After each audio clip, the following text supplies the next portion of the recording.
Recording. Rushley, are you with us? Hello? Hi. Hello? All right, get ready to clap. Ready? 3, 2, 1, clap. All right. I'm feeling a bit musical today, guys. I'm on my second coffee right now. I've got fucking my boots scooting, baby. It's driving me a crazy. My obsession from a western. My dance floor. Anyway, I've got that like buzzing through my mind. I do like Aladdin. I think Aladdin is probably one of my favorite animated films as a child. I think that Will Smith may have ruined it for the current generation of children out there, unfortunately speaking. Hopefully they can enjoy his rendition of the genie, which was once done a great justice to by the great and late Robin Williams, who was a smashing genie in his time. But yeah, I do enjoy a bit of a musical, Jason. You were getting involved. You knew the lyrics to what is it, A Whole New World? I know where it goes from there. I know that, and I do a pretty decent job. Lion King's iffy, but Little Mermaid is another specialty of mine. Which Little Mermaid songs are we talking here? You're doing a bit of a Sebastian situation. Under the Sea is Under the Sea is the go-to. Yeah. Okay. And I would get into it. I'm a little brain foggy, tired at the moment. Well, you've been on a magic carpet. Nice tie-in. That's really well done. Wow, you get top points for the day. Yeah. I told you I'm bouncing off the walls. I'm a couple coffees deep. Is this how it feels to be a boomer when like I want to say that those Disney cartoons, like movies from the 90s, like are better than the recent ones? Is that like a boomer thing? Like in my time, everything was better than it is today? I don't think so. I think media today has fucking become trash. It's just oversaturated fucking rehashed nonsense. Why are we remaking things like Little Mermaid and shit? I think the correct answer is yes, it is a bit boomerish, but also objectively speaking, it's correct. It is very correct. The new Lion King wasn't... Boomers are correct, is the message. Basically. What did you say about the new Lion King? Okay. The new Lion King was apparently horrible. I haven't watched it yet. It was on the Etihad flight list. I might watch it on the way back, just for shits and giggles. Are they a sponsor now? No. Okay. We should charge them though. Charge them for that one. We're about to bring Etihad all the business in the world after that. All of our listeners are going to go purchase some Etihad flights like immediately now. Use code Talking Counter for a 5% discount. 15% if you're flying business class, 20% if you're flying first class. Oh. Did you guys see that thing on Netflix about the Pepsi ad? We have to be careful with that. We have to put like an asterisk there and say that is not actually an advertisement. You know, it's a joke. I don't know if you guys. I haven't seen that documentary. Yeah. But I know the situation because it was huge in the States. I remember actually experiencing that at the time growing up and like the news stir that it caused. And for those of you who are not boomers, Pepsi used to do a thing where if like you collect enough Pepsi points, you can win certain prizes. And one of the prizes was like X amount of millions of points would get you a Harrier jet, like an actual fighter jet, military jet. Vertical takeoff and landing. It was super fucking cool back in the day. And some dude actually did it. They never thought it would happen, and then Pepsi wouldn't give him the jet. So. I watched the whole thing. It's crazy, like the loophole that he got through because he kind of like partnered up with this entrepreneurial business bloke to kind of fund this venture, and it ended up that they could just like you could purchase Pepsi points. So they ended up being able to purchase the Pepsi points through Pepsi, and then they sent them the form that you had to fill out, and they added Harrier Jet to the thing because that wasn't in the catalog of like sunglasses and shirts and jackets and shit. And then they went through this like long proceeding of like trying to sue Pepsi and stuff over this ad that Pepsi did, where they didn't disclose that it was a joke, right? That you couldn't buy a Harrier Jet. And there's another crazy bit in there when Pepsi's working with the advertisers, the advertiser wants them to knock zeros off the amount of points they say it's available because it just seems like they said it was hard to read. So they ended up knocking it down, and then the points became somewhat obtainable in this crazy. Anyway, it's a fun little watch if people wanted to watch it. I think they also started adding in the disclaimer that it was a joke after like this guy like tried to claim it and started like suing them for it and started like going down that road. Is they added the text of the commercials. That shit was all crazy. Like there was a documentary on did you guys ever get like the McDonald's Monopoly game? Yeah, Did yeah, you see yeah. the documentary on that one where it turns out it was like actually just like a money laundering scheme? Like it was just, yeah, it was like really? this great childhood game that everyone has crazy memories with, and everyone was like, oh, I'm gonna get some free French fries, and it turns out it was just like a massive scam. That one's good too. If you I like the was Pepsi one, collecting, you should know. watch that one as well. Did that get in Serbia, Yanko? Did you have the McDonald's monopoly? No, not Okay. not You yet. I missed mean, out. we never had the McRib here as well, which I hear is the shit. So I've we're- never we're had a never missing had out. a McRib But this either. is, McRib real? you know, you guys were really surprised by this. If we go back to like 2016s or whatnot, 17s, it's like McDonald's is trash in the US, pretty much. But actually, like in Serbia, It's good in McDonald's is Australia. like pretty good. And I know even Jason or Yeah. Chase when he was here, he's like, dude, McDonald's here is like way better Yeah. than it is back in the States. So I don't know for what reason in Eastern Europe, I guess because it's probably the first one, like the first fast food chain that showed up. It's like more tasty. It's like better than it is in the US because I don't know. It also, I was going to say because it's like the only one, but that wouldn't make sense because if they don't have any real competition, it should be like more shitty if anything. But for whatever Sure, reason, yeah. it's actually like better. It's mega. Like the thing though, in America, there's just so many options for fast food. I know when would go in the past and be at these events, and you'd just be driving through areas, and you would just see like just all the fast food joints on top of each other. It's fucking crazy. Now, I just have to quickly interject here for a second because we have brought back everyone's favorite host of Get Animated, Rush the 1, 2, 3, 4, 5, 6. But Rush, this isn't a fucking episode of Tiger Belly, mate. You could have said something so far. I'm just a little tired, you know. You could say I'm not very animated today. I woke up late. I had a dream that pissed me Jesus. off. I'll tell you about that later. I did sit on the toilet for a little bit last night, you know, and so I'm not. So you're not feeling well. I'm just tired today, but yeah. Or just reading a Let's say good book. Well, what's you that? know? What's that got to do with sitting on the toilet for a little Well, bit 'cause last night? I think well, that's connected to I your mean- shits and giggles bit, Chad. Okay. well, we played some games last night, Chad. After I left, I had to go. Yeah, I just had a little session with the toilet last night, you know, and it was one of them ones where you kind of think you might die. Were you but, on know, the toilet it's or all were right. you kneeling was before on the it. porcelain god?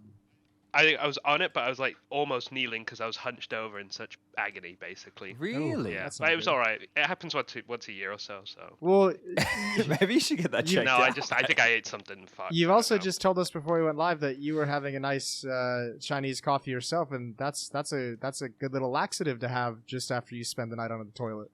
a You're good keeping the point. tubes clear. No, there is nothing inside me right now, bro. So don't worry about that.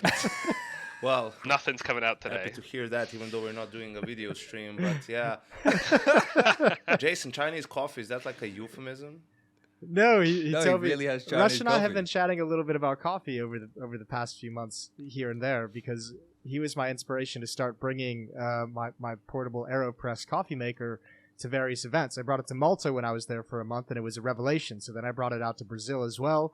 And having your own coffee maker and bringing your own coffee to events is such a life-changing experience that I found, I think, way too late into my career. It is good. Yeah. I mean, okay. the key is with coffee, you need fresh. This isn't the segment, but maybe it's get caffeinated. All right, boys.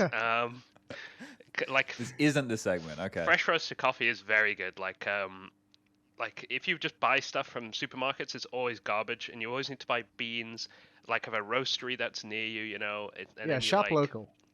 It's so good. Like when you taste like real, like good, freshly roasted coffee through like a V6 AeroPress or something like that. Yeah, I don't think you can go back. It just tastes so good. Yeah, it is. It's lovely. It really getting away from like the instant coffee that's at the hotels, that like boiling pot of water is just like. Ugh. Oh yes. I can drink I it might if have I to- need it, but yeah.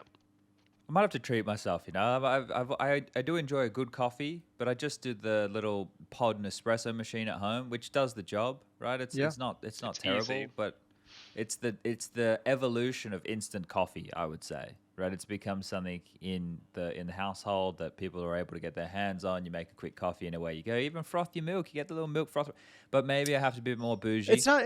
I got to treat myself for Don't Christmas. think of it like bougie, but think of it as you gotta enjoy the process of making the coffee. You know, it's a therapeutic way to start your day. Let the dogs out. put a pot of water Okay. on. It doesn't take long either. It Yeah. doesn't take that long, but it is a process. Grinding the beans is a very aromatic experience, you could say. Yeah. It's good. Okay. Well, I might have to consider that. I want to maybe coffee and a 360 hertz monitor for Christmas might be the game. Well, I'm getting the whole thing, Chad. Yeah. I'm getting the BenQ 360. Get a 4080, Yanko. 4090. No, I can't. I have a 3080 on the way from the US because for whatever reason, like it's way cheaper to buy components there than it is in Serbia. So I'll have a friend smuggle it for me.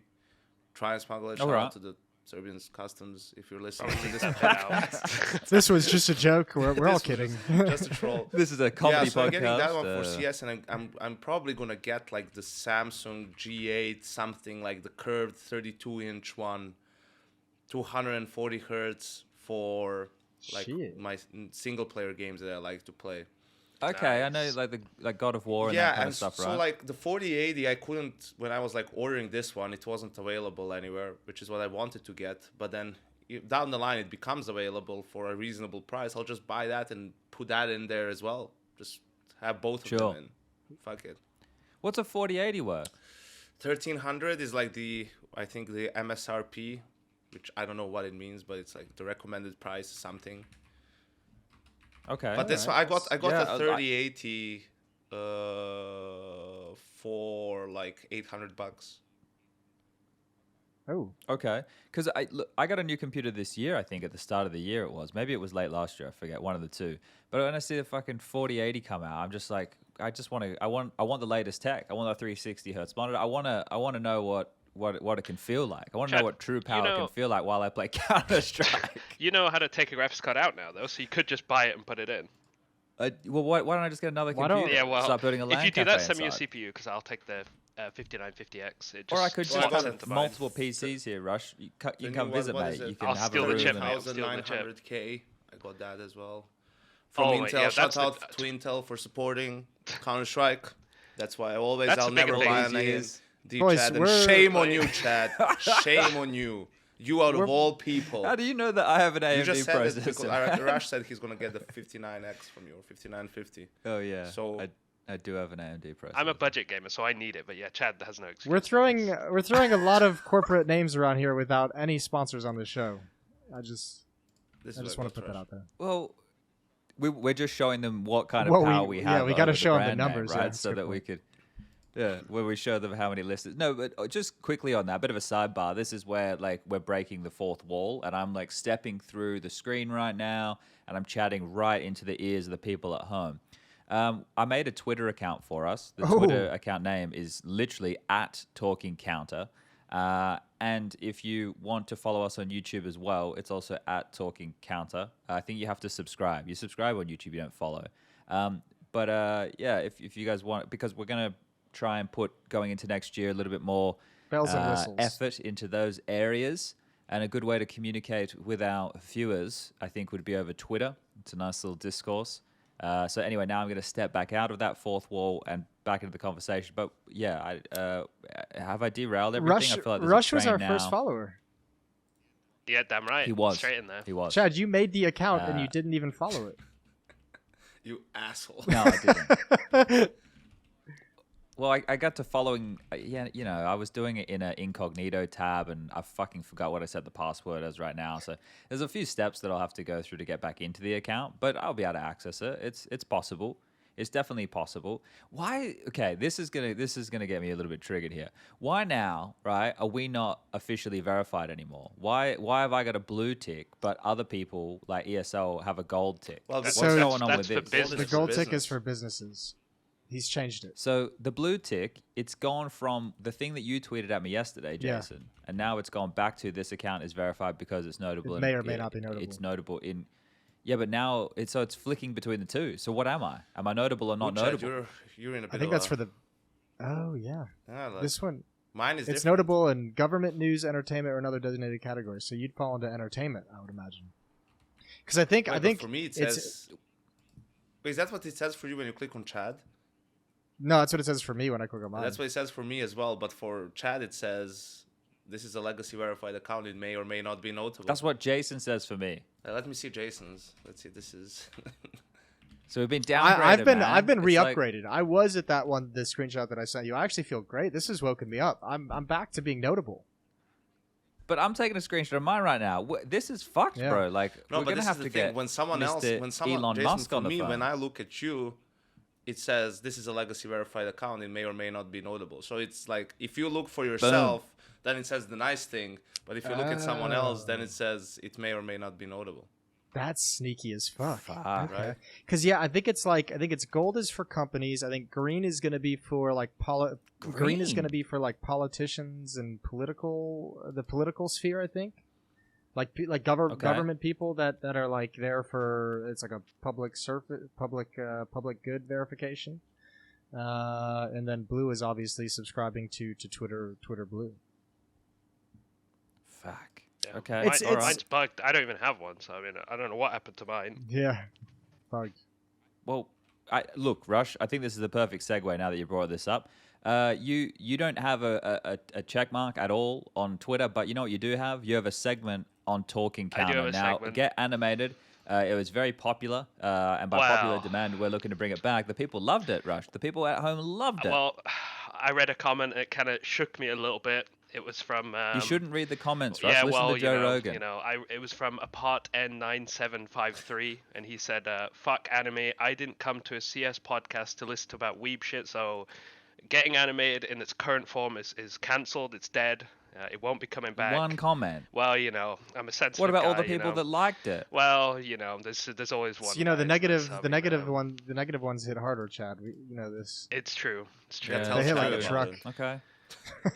Yeah, Chad, you should know all about this. So, I mean, anyway, but it's dead. So we have a new segment now. It's Got caffeinated. I'll try and make it recurring. I don't really know how, but it's sit or stand or sit.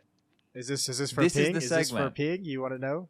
No, A few aspects of toilet sit because of my toilet How did we get shenanigans. to this, bro? You So- brought us into toilet humor for the fucking. It's not humor. It's a Fuck, discussion. man. It's a conversation. Okay. So Alright. first on it is peeing. Now, I personally, just so no one's embarrassed, you know, I'll come out and say how I do it first, so you guys can open up about yourselves.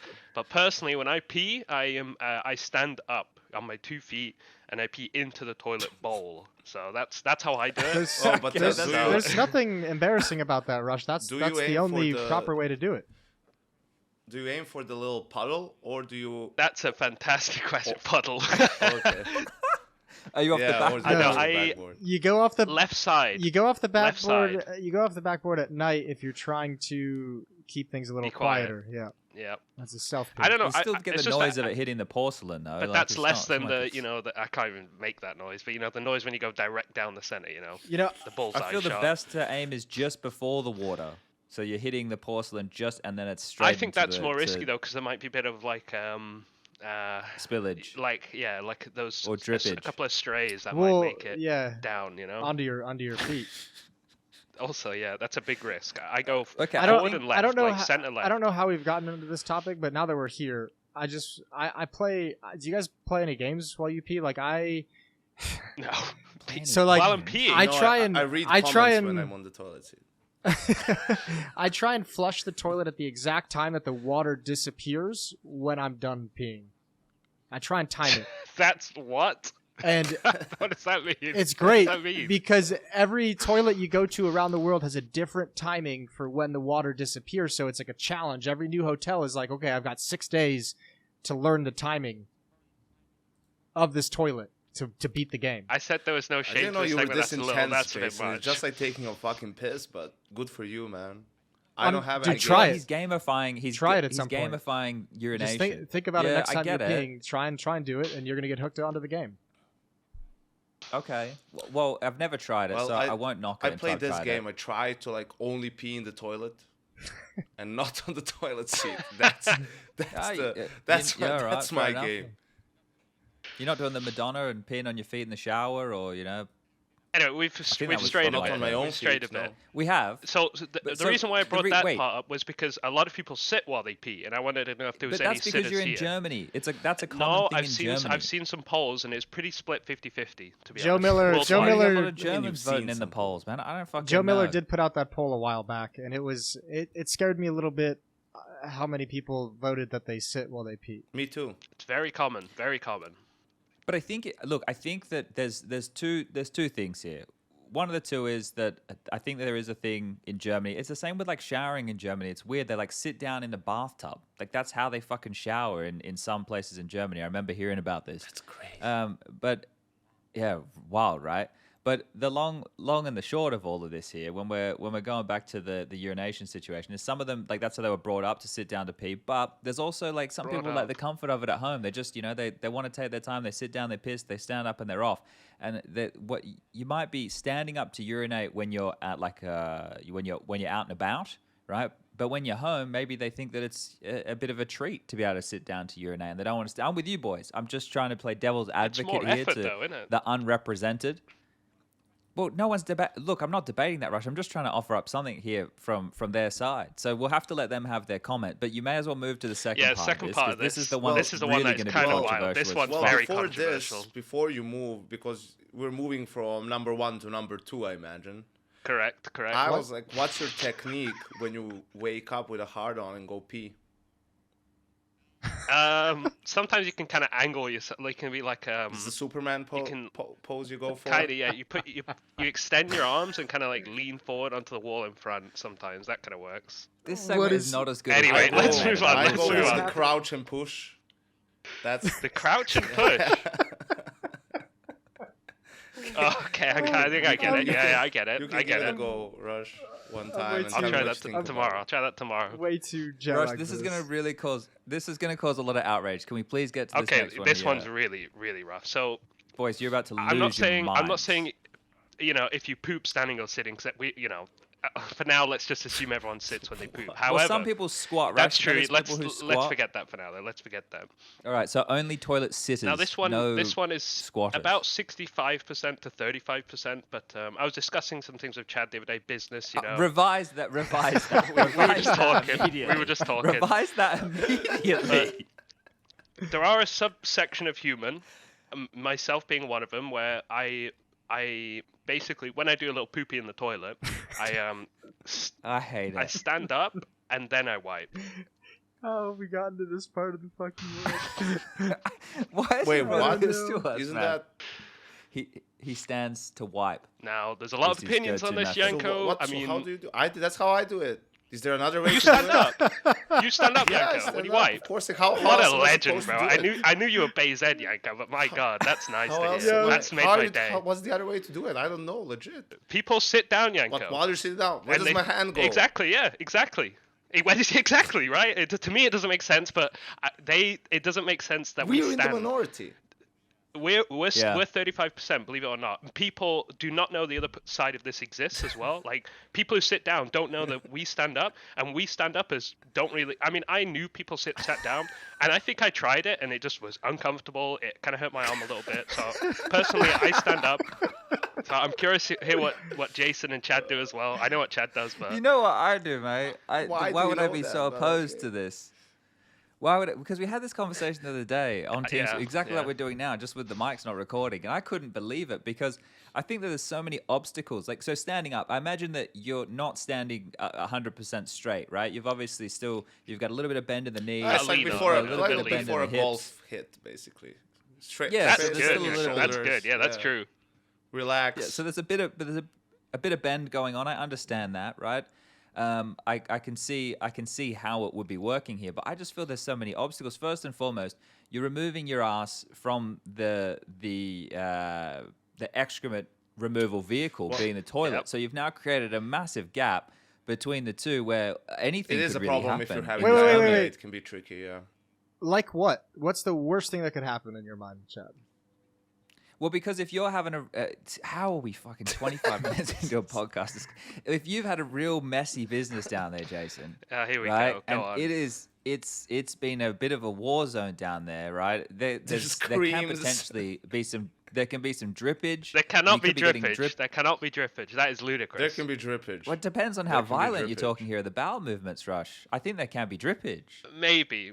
But it's not regular drippage. No, but not regular in at a all. worst case scenario, I feel there could be. Well, I think then you should be a bit more careful when you know there's going to be drippage, which I can't say I've ever had anal drippage before, but We don't have leaky arse syndrome then, mate. Maybe not. There's some people out there. Can we just restart this whole podcast? Can we just go back to the beginning? Maybe we just cut this part out, dude. We should definitely cap this off and then thank Rush for his time. Rush, you know you will need a new segment next time. There's no way we're returning. It's going to be hard to do this again next time, to be honest. So I mean, you need a new segment, maybe. bro. This is much worse than Get Animated. Jason, do you want to have your say here? I don't want to talk about it, but I also stand. Wow. Okay. Oh wow. So I'm in the minority in this conversation.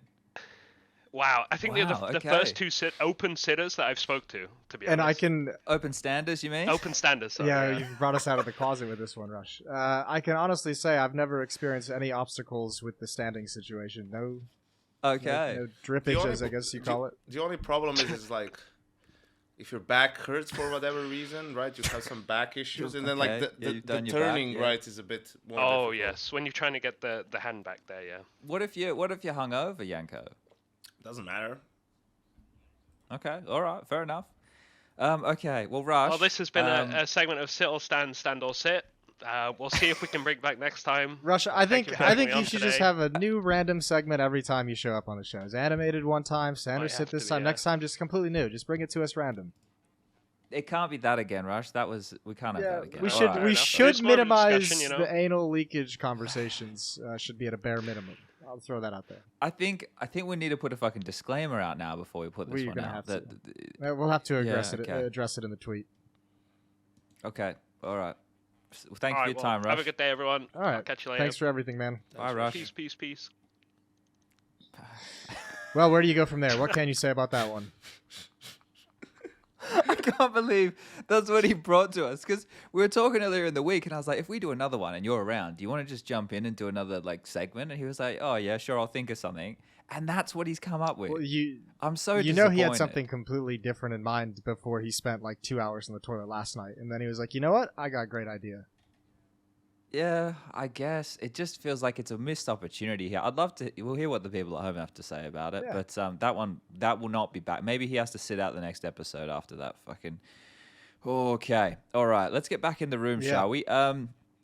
Yanka, Yes. you're at home, right? I'm at home, and Jason, you're Abu Dhabi. you're okay, which will be home for the next 5 or 6 days, I imagine, while the Blast Premier World Fall Finals. Where did I add an extra word from? World Finals for 2022 are going down. Now, we spoke a lot about this on the last episode the three of us did together. We actually talked an awful lot. We were talking about banger matchups. I think the only team that we didn't spend a lot of time talking about was probably, and Liquid, I would say. I think we did skimmed breeze over over Liquid. Yeah. Yeah, and I think that's because not a whole lot had really changed with the Liquid conversation to that point. Like nothing really new to add from where they were last time. But I think what could be interesting to explore, because I know that you and I are Liquid hopefuls, Jason, and I don't think we need to rehash that. But I know that Yanko is he doesn't see what the shine in the eyes of Liquid like we do. So Yanko, could you elaborate onto why you don't see that shine that maybe Jason and I are blinded by? I think it just comes from watching them play, right? It's not really that convincing. It looks like they're still trying to figure some things out, probably, obviously widen their map pool as well. That's a big problem for them when it comes to best of threes, I feel like. So, and also just the fragging in a sense of Nitro. I know recently he had a couple of good games, a couple of like maps where he had like 30 plus kills, which obviously he doesn't even need to have really, but just needs to have more games, where he's not 05, 06 rating or whatever it is. So for me, it's that, and just still sometimes it feels like you see some of the remnants from the old Liquid where they can get too emotional in games, right? And it looks like not that they've given up, but they've gotten too frustrated by some of the rounds, and then the whole map snowballs out of control, right? Like you need to be able to keep your emotions in check if you're ever going to be a real like contender team, because shit situations are going to happen. You're always going to make mistakes. Like perfect game of Counter-Strike happens once, in a blue moon, you know. So shit's gonna happen, mistakes are gonna happen. Other team is gonna outsmart you, outplay you at times, especially at the highest level, and you just need to accept that and deal with it and keep rolling and keep going. So I feel like there's definitely a chance that Liquid can figure that stuff out, you know, and become better in those areas. And when they do that, if they do that, then they can be a contender. But from what they've been showing us recently, I have no reason to put them like up there with your, you know, FaZe, Navi, heroic outsiders. Well, probably Navi. I don't know if they're even there at this moment, but yeah, whenever you have Simple, you're kind of there. So I think that's your top 3 at the moment, right? FaZe, Navi, outsiders. Well, yeah. And heroic, I guess, aren't in the conversation playing this with event because of the stand-in. So that doesn't help them. But yeah, Navi, I put them more because of, like, they don't even deserve to really be there. I mean, that's just how things are at the moment, right? I mean, even it's completely open in a way. Sure, outsiders played really good at the major, but also they didn't face some of these big names because they bombed out earlier. FaZe, they looked much better at fall finals, but they couldn't take down heroic, right? And Navi has been like lurking around, but couldn't really win some of the important series at the last couple of tournaments. So yeah, there's no clear favorites. I think you obviously put FaZe there first, and then outsiders, and then after that it's like pretty wide open. Yeah. Okay. Yeah, it's just weird on this like Liquid one, right? Because I think that the potential that at least I can see, and Jason, I assume that you can see this as well, of like that star rifler trio of what Yakinda, Naf, and Elige could offer if all of them playing really well, and then it could be complemented by the fact that OC. You know, it feels like this kid has some promise. Yeah. Are we gonna? But that's the thing. Like that team, the constellation of stars is the 3 riflers and then OC, right? That's even backed up in the stats of the matches they played, and then obviously Nitro's performance as well. So I don't know. I just does the AWPA need to be more impactful for them to work with what Yanko's saying, or is I don't know. My take on it is I think there's 3 things that need to go right for Liquid. Did you do? Jason. Did you do their game versus Heroic at the fall finals? Did you cast that by chance? The Liquid Heroic one? No. Yeah. Never mind. Okay. Yeah, I think there's 3 things for Liquid that I think are kind of on my mind of where if they want to become one of like the top 3 to 5 teams, if they want to be a team that we can reliably and consistently say is going to challenge for the trophy. I think one is I think OC's development, and like he needs to take that next step at some point, and I would imagine it should be soon. Now the nice thing for OC is there's no other fucking opera in North America that you can really talk about even tempting the potential that he's got at the moment that you could see at this level. So he's got some time. But I think that change of OC being the 3rd star rather than NAF is probably an important one. I think to have an opera like OC be one of your main core players and fraggers that you rely on. I think the second one is Nitro's position within the team. I'm with Yanko. I think there needs to be. We talked about this on one podcast. Like Nitro just again is like having to reinvent his game, and I don't know if he's going to be able to do it. Like a more experienced veteran player, he's played all the spots, he's played so many different roles over his career, and he kind of feels like, especially with how much it feels like Yakinda is kind of taking over the team strategically, or at least his philosophy is being instituted more, and he's being more vocal. You kind of scratch your head and wonder if there's still a position for Nitro. And obviously his performance moving forward is going to be important to keep track of. I think the third one. But he only came back this year, right? Yeah. He's done. He's done good for how short he's been back. It's just his performance has always kind of been, even in the heydays of Liquid, has kind of been like a talking point for the team. So I think just his transfer into different roles within the team is going to be really important for him to keep progressing. Yeah, I feel like the lifespan of this current iteration like feels longer because Yakinda was not fully signed, right? And I imagine with him not being fully signed up until I think it was the second half of the year, right? That right there probably left a couple of questions for the team overall. So if you look at the lifespan of this Liquid, they're probably a good couple of months into the project now. And I would imagine with Nitro returning from Valorant to CSGO and stuff, and now Yakinda being signed, this team, you would... I don't know, you'd want to give Nitro a year to get back into shape, right? If you were Liquid, right? Like, why would you was Well, there's no better option at the moment, is there? I mean, probably not as like an in-game leadership figure. The real sticky part about it is I think if you talk to those guys, and certainly my experience when I stepped in as a coach, I think a lot of them would tell you one of the biggest mistakes they made during the COVID era was letting Nick go in the first place. Was even letting him leave the team. And just from my experience within that team, he's such an important glue guy for the roster. I mean, more so when Twist was still there, but certainly someone that everyone kind of respects and gets along with, and someone who knows these guys intimately from playing with them for so long, especially him and Elige together on, joining Liquid at relatively the same time. So I mean, he's kind of an important piece, like for outside the game stuff, which kind of makes that a second layer onto the Nitro, I guess, issue, if you want to call it that. And then my I'm not trying to be a dick here, Jason. Mm-hmm. And this isn't to you. This is more. I'm just like his stats though, right now. And this is using myself and knowing how poor my fragging contributions were to the team.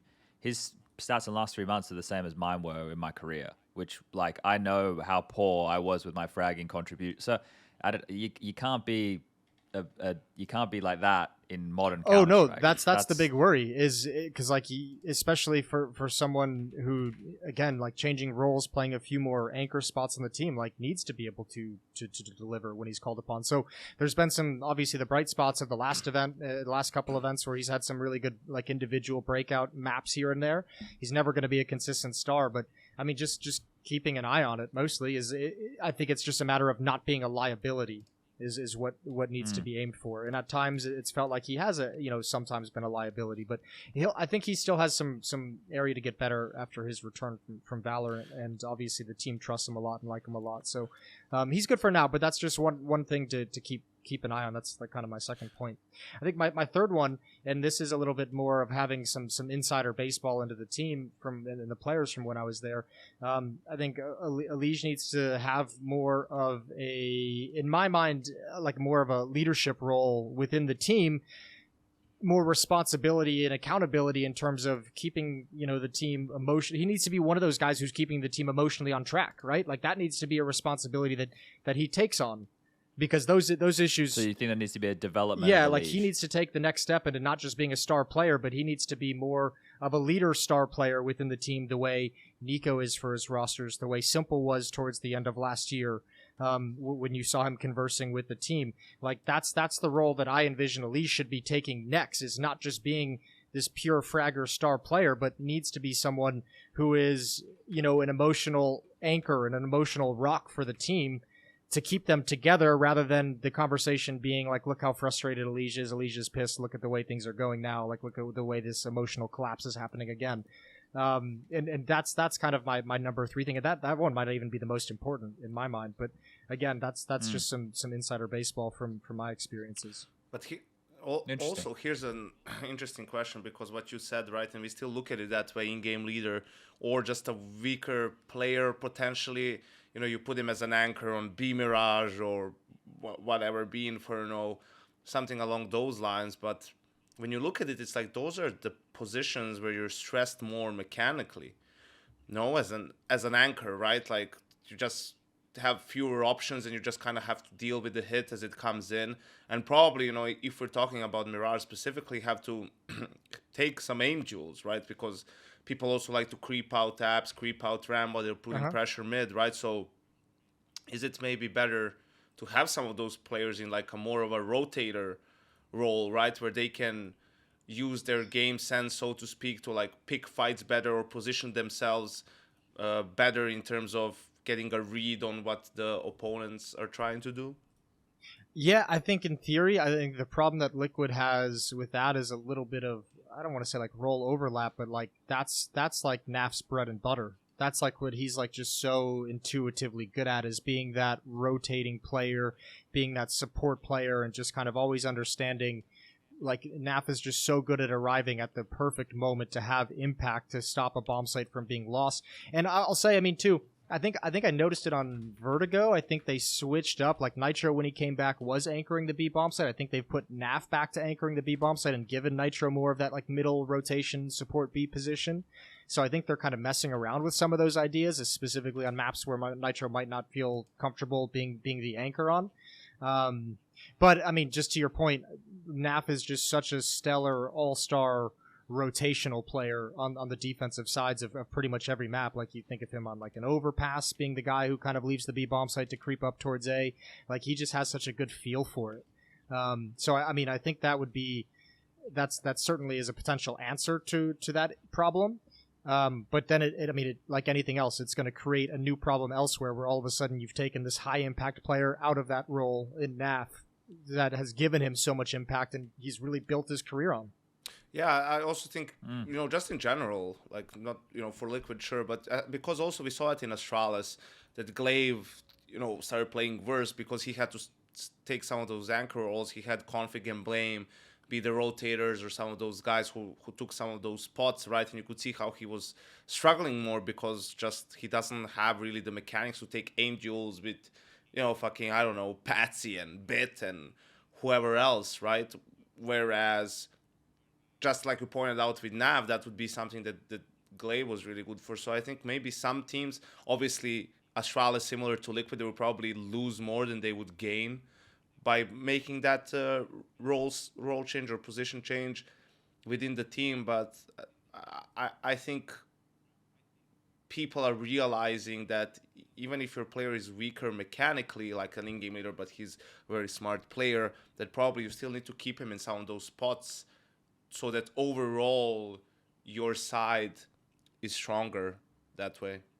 And it also depends on the map, right? On Overpass, there's no reason for him to not play Rotator because the more stressed positions are obviously the side holders. Mirage is a little bit more different, right? Inferno as well can always be the guy that's going back and forth and throwing utility most of the time and being more of a supporter. But yeah, on Vertigo, you can't really put him to play B because there's so much pressure on like creeping upstairs and taking aim fights, and that you really want someone who's stronger mechanically to play that spot. Yeah, I think too, Liquid have the extra issue if we take a step back from the pure Counter-Strike angle too. Like they need to find some way to get over this like European hangover that they have, because I mean they don't really, I mean, having Ykinder as a European in the lineup, like I don't think they see any value in like flying Ykinder over to practice in NA for like, I don't know, 5 to 10 days before they return to Europe between events, So, I mean, it's been like the second half of the year, I feel like every time we talk to Liquid going into an event, this might be a little bit of an exaggeration, maybe not every single time, but it always feels like the conversation is, yeah, like we're shaking some rust loose during the boot camp and like we're still kind of playing ourselves back into shape. So every time there's that little hangover, I mean, that's a real issue for Team Liquid, and not to get too much into the kind of, I don't know, the regional dispute that we've fallen into, not even to go there, but I mean, that's something that they have to find a way to minimize that like hangover of coming back to a European event after taking 10 days off or 2 weeks off and everyone going home to NA where you can't practice because you have a European player and you also don't value the practice in North America. Can I ask a question? So this is not an objection to, because we've obviously had this conversation many a time and we understand our standpoint. So this is one trying to take a bit of a wider viewpoint on it. With this European hangover, as you framed it, how much of a limiting factor do you believe that is to them being the best team in the world, right? Because if we think that this roster, right, has the potential to be a top 3 team if they get all their shit in order, right, or they get their players performing as they should, what we're talking about here is still going to always be a limiting factor. So do they go hand in hand? Like the issues we've highlighted with Liquid, are they going hand in hand with the issues that you're mentioning now with these limiting factors of the hangover? Like, are they complementing each other in a negative way? I guess that would not be complementing each other, but you know what I mean? Are they enabling each other to exist? Like, is the reason Elige is not a leader figure and still, gets a bit tilty because of this hangover? Is this just like they have these things they separately have to fix, and then they also have this problem they also have to fix, and this is limiting them from being a top team by this much? I don't know. Like, I'm trying to get a measurement on how much you think this is holding them back. For me, from the outside, I would say that's like, I think there's probably plenty of issues Liquid can fix, but like before. I mean, that's probably like the last 5 to 10%, right? Like, I think there's plenty of other things that they can focus on. That could bring them up a level or two. And that kind of European hangover thing to me is like the last 5 or 10%. But I mean, in reality, it's kind of hard to judge because it's mostly about the mentality of the players, right? It's how much do they perceive it to be an issue. It's how much do they perceive these breaks where they don't go home to practice and they sit at home with no value in NA, playing in NA. And if they think it's an issue, then it's a much more massive issue than just the last 5 or 10%. So I think it's a lot about the mindset. And I think the worrying thing is, because we get that so much in interviews with them, I think it indicates within the team and within individual players that does seem to be a big issue to them, which probably causes it to be a bigger disparity. And, yeah, okay. Well, yeah, I don't think anyone knows a clean answer. Like, I know last time I spoke to them, like, they went home and like they were I think one of them was telling me like some of the best practice they got was that Semphis' team, like Nouns or whatever. Right? Okay. Yeah. Like, and I mean, so, let's be fair. Well, fair enough. That's not any kind of meaningful practice to be excited about. No, I get what you're saying here, right? In terms of if it's also always a talking point, then that's something that they're carrying around like mentally here and whatnot. And I was actually reading.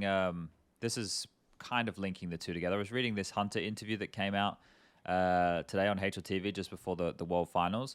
And there's something in here. They were having a bit of a conversation about, do you think, here we go, looking at past years before COVID, the second half of the year was packed with events. This year, it was a long pro league, the major and its qualifiers, and 2 blast events. There's not that much to play or travel to. Do you think that harms teams that make changes in the summer and are not able to play enough, especially those not going deep into tournaments? And Hunter goes on to say, I fully agree with you. That affects a lot. As you said, people that made changes like us, we changed 2 players, an in-game leader, so we need experience playing officials. We practice a lot, but it's not the same feeling playing practice and playing the official games. A couple of days ago, we said that we needed to play more online events, whatever they are, because you improve the best when you play officials and when you're at events. It doesn't matter if it's LAN online, but we need more events. And it goes on. If people want to read that, it's at HLTV. But I was kind of linking those two together. So you're obviously talking a bit more from the practice perspective, but it's also the same. They can't like just sign up in a CCT fucking cup or a Pinnacle cup or a this or a that, right? They don't even have those options in they got North cash America cups to be able to do that. Yeah, true. But it's the same thing with the limited competition because we talk about this like tier 3, tier 2 online thing being a fucking gauntlet because everybody's fucking nuts with their aim or they have really good strats or whatever. So the top teams could get tested by this. And this is what a team like G2 have trouble with, those type of teams. Well, if they were playing in more online tournaments, I don't know what the results would look like, but at least they might get more reps in against those type of play styles that they're not expecting and have a larger breadth of competition to decide how they want to react and act because that is a factor. But I don't know. Like we're still trying to find out the balance right now, right? Like so if you're a partner team, Well, I was going to say, just to address that Hunter or the Hunter interview that you just mentioned, isn't that kind of what this change of the player break next year is trying to solve? Is you shift the player break a month earlier, or the player break a month earlier, and that gives room to like spread the events out a little bit more evenly between the first half and the second half of the year. But also they didn't qualify for the major, right? So like that's on them. And like he goes on to talk about that in the thing. Them not going deep in tournaments means that they're not getting a whole lot of maps in. These are all choices and stuff. There are options here, and that's kind of where the question's at. And I know what you're talking about with the player break, but this year we would have also had IEM Winter, which I think was scheduled between Abu Dhabi because of the finals, RMRs or whatever. Yeah, so we could have had one more event there, and this is where like there are obviously weeks for events. Normally this time of year it would be packed. We'd do like a DreamHack, we'd do like an Asian event into like a fucking DreamHack event in Jönköping, and then we'd have the Pro League finals, right? And then you'd get the time off for Christmas.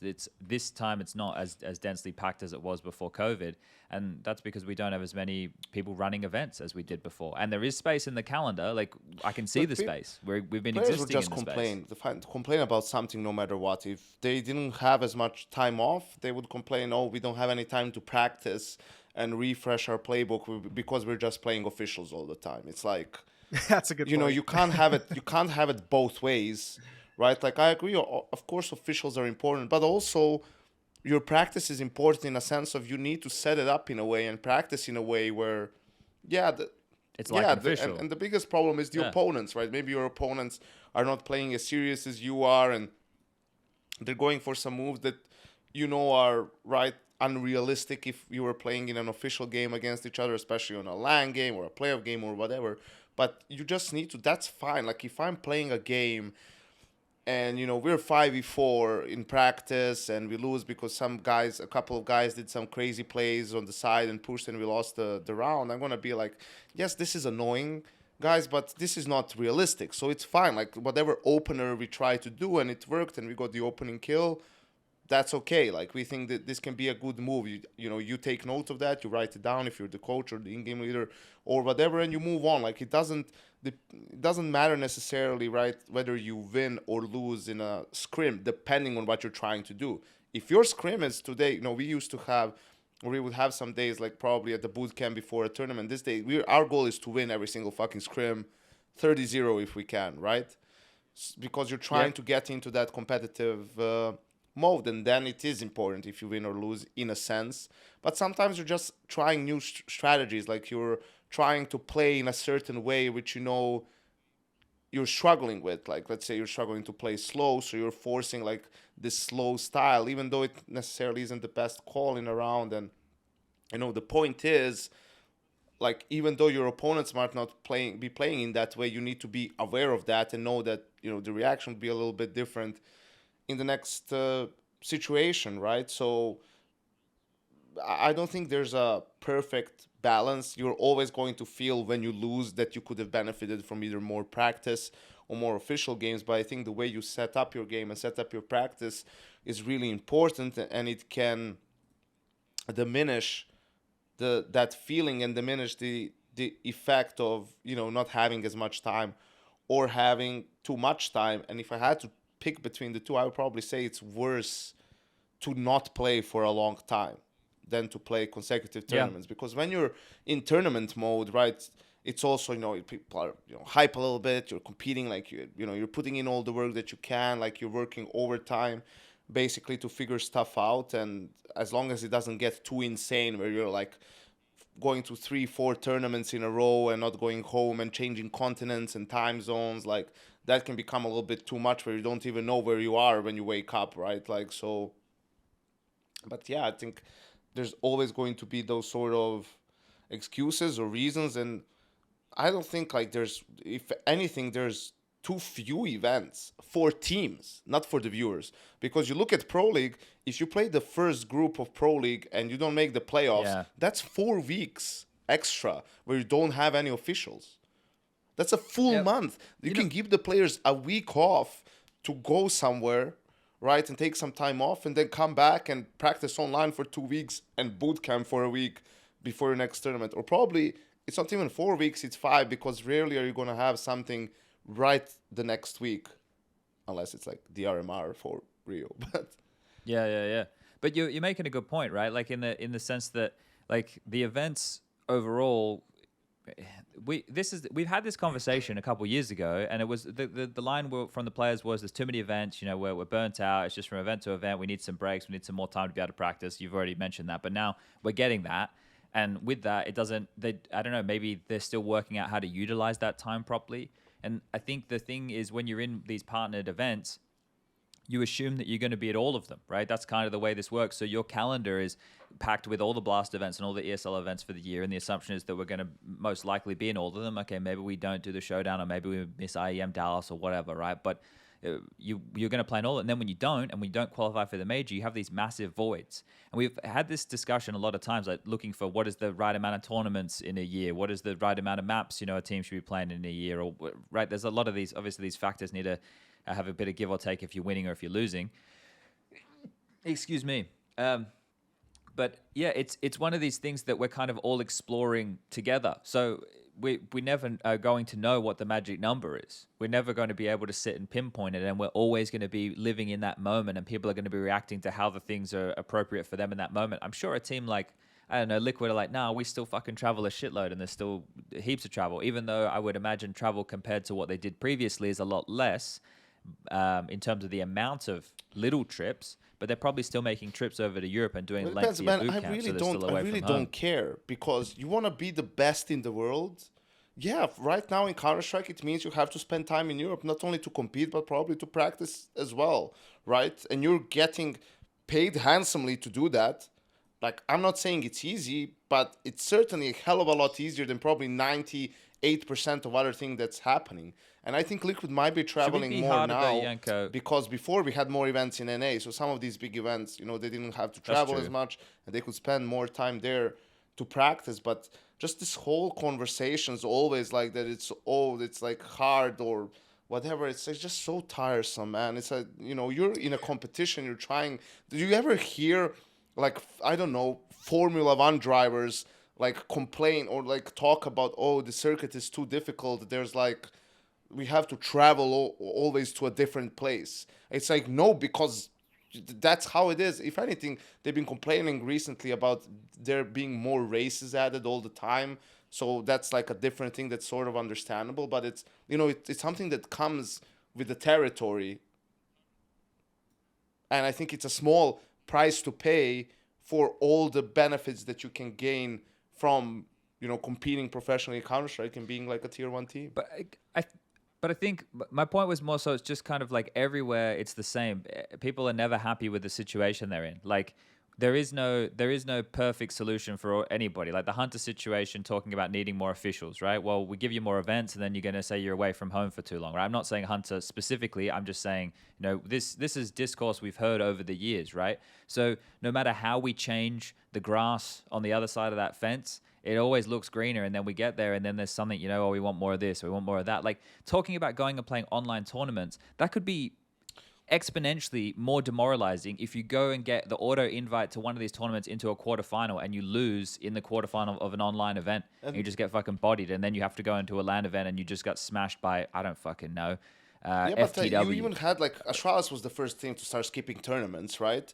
And that was at the time where they weren't even the best team in the world. That was in 2017. They kind of started that off with skipping Cologne to play in Krakow. The two best teams in the world were SK, the Brazilians, and FaZe. They were competing for the number 1 spot, really. And SK notoriously, not only did they not skip tournaments, they would play like lower tier tournaments almost as sort of a warm-up into their season, because at the time they believed, they didn't want too much time to practice, also because they were in NA and they were the best team in the world, and they felt they're not gaining much from practice there, so they would just play more competitive games. Like they would play more officials. I remember they played this like smaller tournament in Lisbon, or they would play maybe an online tournament, or they would go and play the Summit, right, which wasn't really for like the world's best teams, just so that they get more reps in. And that's a legit approach, right? Probably fewer teams would go for it nowadays. But if you're saying you want more officials and you're practicing things through reps, that's a legitimate way to approach it, right? And then you just go and do it. Play the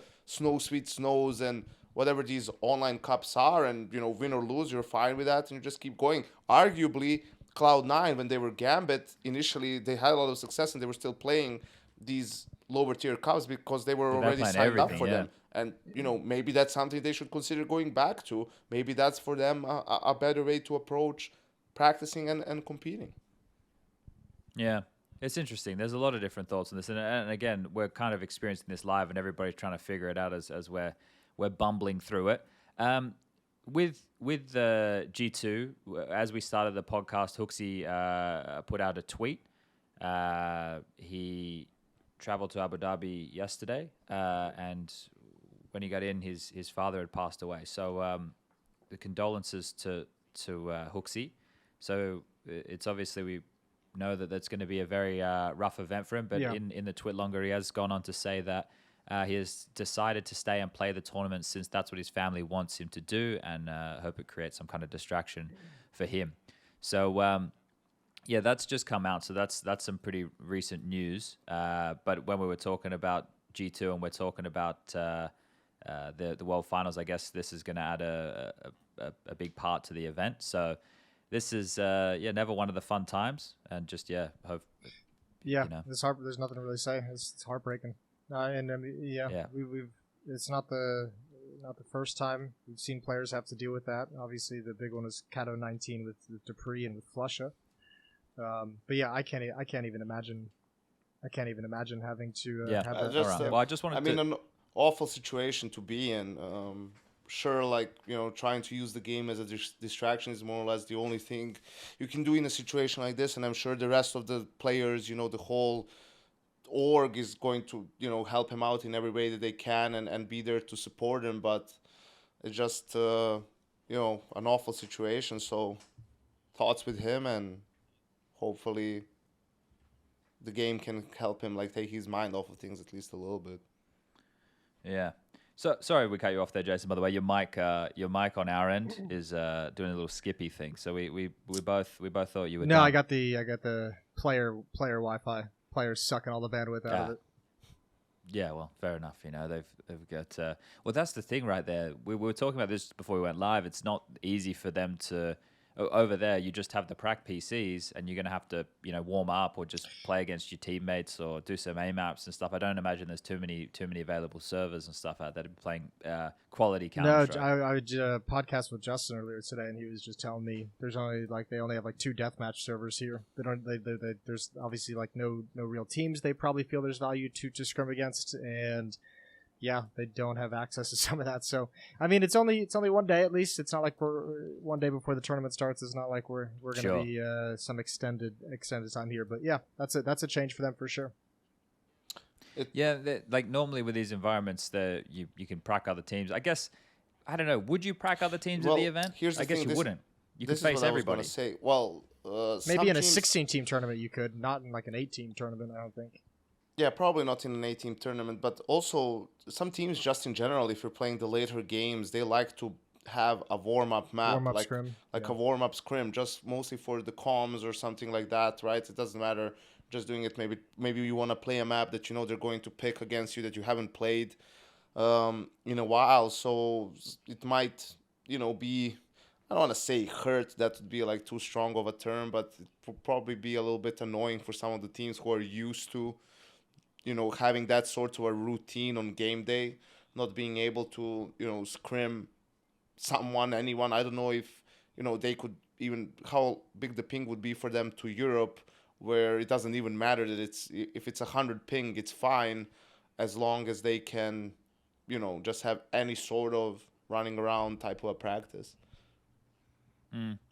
Yeah, look, I think that last event of the year, and now there's everybody with a little bit of, as we spoke about at the start of this episode and the last episode we did as well, talking about what different teams have on the line here for this event. I think it probably shouldn't make too much of a difference for a lot of them. I'm sure it'll be all good, especially with how it almost feels like for some of these teams they're doing like camps before a fight. If it was like UFC, they'll take a bit of downtime when they know they can, even if it's like mid-season or whatever, and then a couple weeks out they'll start going a bit more hardcore with the prac, right, and bring more boot camps in and that kind of stuff. I think Na'Vi do a lot of boot camps. That's more out of necessity than it is from anything else, right? But they always seem like they take a break after an event when they can, and then there's like a boot camp posted on like Simple's Instagram or some shit a couple of weeks out before the event. It's curious to see how all of this is developing.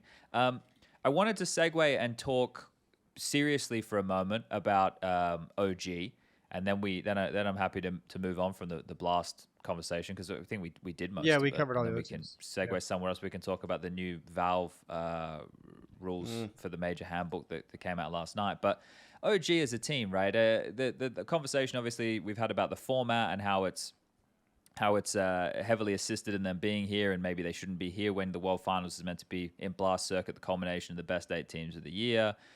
You could make a bit of an argument for G2, maybe Liquid the same, right? But OG are the big one. They're the one that's sticking out like a bit of a sore thumb. What is it about OG that this team isn't functioning as it should? Because we know earlier in the year, Mantu had to sit out an event. Then Dexter comes in as a stand-in after he had departed Spirit, and then they end up getting Dexter full time.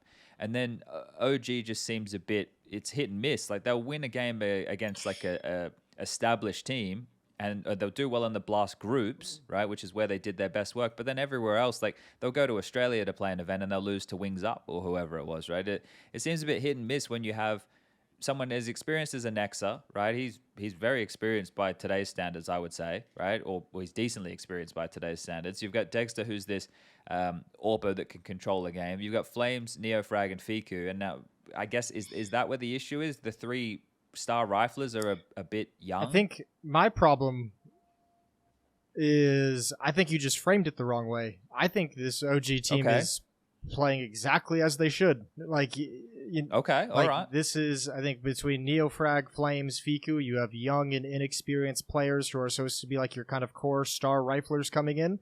And they are exactly that, young and inexperienced.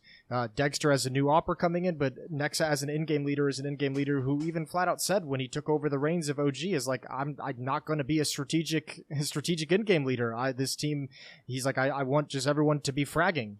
And it is kind of like that, I don't know if I want to call it like a throwback, but it is a little bit of like think back to the days of just like really talented individual teams that don't seem to have like a cohesive strategic element to them that makes it feel like a team. So you're going to get these kind of streaky performances where they have good runs and they go a little bit nuts and all the players are fragging really hard and things are going well. And then when that's not happening, you're going to have, obviously it's going to look a little bit ugly and it's not going to be, they're not going to have the great clean stage games that take them deep into tournaments and everything like that. So I think this is just OG.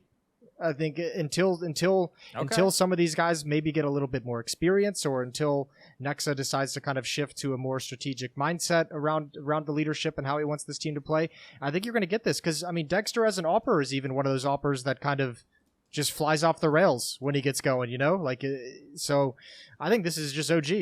I think it's exactly what we should expect out of them, to be honest with you. Fair enough. Yeah, okay.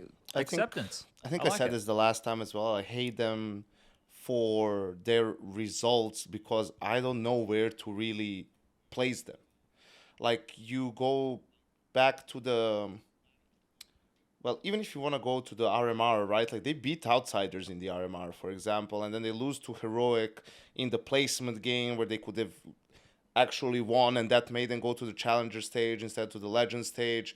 Then in the Challenger stage, they play two shit teams in Greyhound and IRC. In between that, they have losses 16-13 to Fnatic, 19-16 to Furia, both teams who made it into the playoffs, right? And then against Vitality, they lose 2-1, losing the first map in overtime that you feel like they probably should have won, right? So it's like some close losses. Some of it was their fault, some of it maybe not as much, right? Then they go to Blast Finals, and they're just dog shit. They get completely stomped by FaZe and, lose 2-0 to NIP. Then online, they lose pretty, easily to Havu.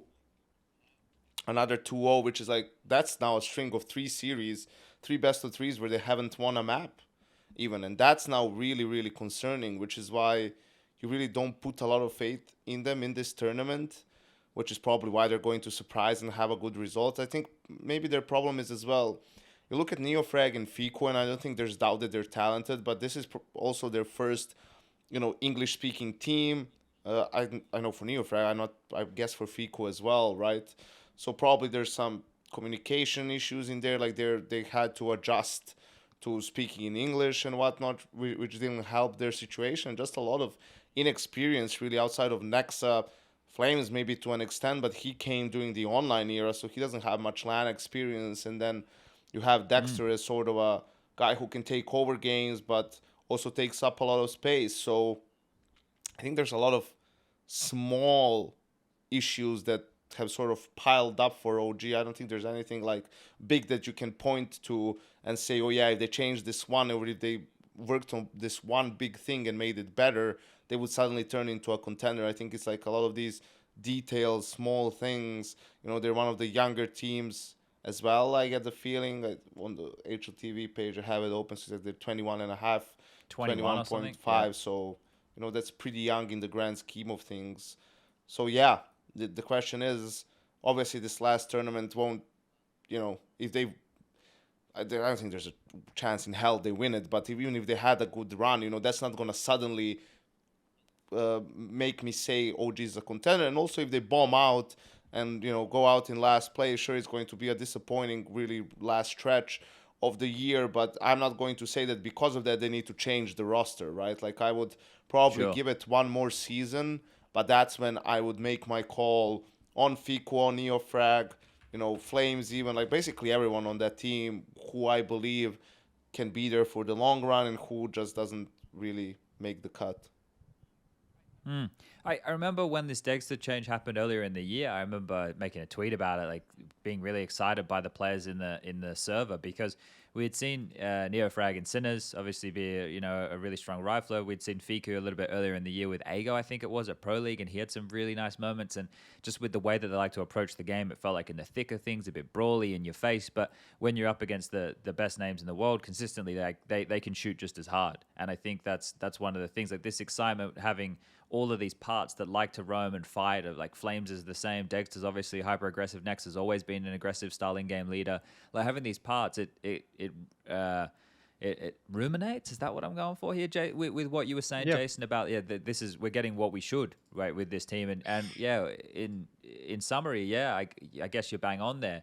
And it's curious to see if they're able to continue to brute force with this style, or if there will have to be a change in approach and what that'll mean. I guess the question becomes, like, at what point do you say we can, like, at what point do we no longer say Fiku and Neofrag and Flames are experienced? Like, at what point do we stop saying they're inexperienced? Because that'll be the question, is when those guys get enough experience at this level. And because I think definitely the inexperience hurts them in the current meta against teams like Outsiders and like Heroic and Navi, who at times like to slow things down and spread the map and attack you at multiple locations.